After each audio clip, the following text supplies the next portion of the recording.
તારું મોઢું આવું વાંદરા જેવું હે, અને તું તોતડું બોલે છે તોય આટલો બધો કોન્ફિડન્સ થી કઈ રીતે રહી શકે છે?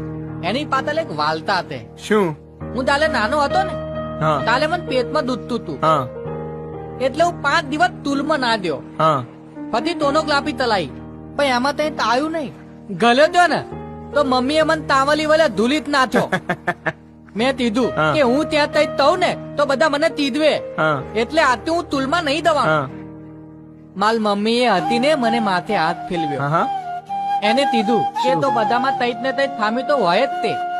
કોઈ દાદુ હોય, કોઈ પાતલું હોય, કોઈ મોટું, કોઈ પાતલું, કોઈ માથે તાલ હોય, કોઈ ટૂકલું હોય, તો તોય મદની હોય હા તાલા દેવું. એ અલે આ તો મેં મારું ગળનું ઉમેલ્યું લે. બોલ, બોલ. બત્તી. એટલે તે બધામાં તઈત ને તઈત ખામી તો હોય જ તે. હા. પણ ચિંતા નહીં કરવાની. અલા બધા પુલે પુલા ના જ હોય ભાઈ.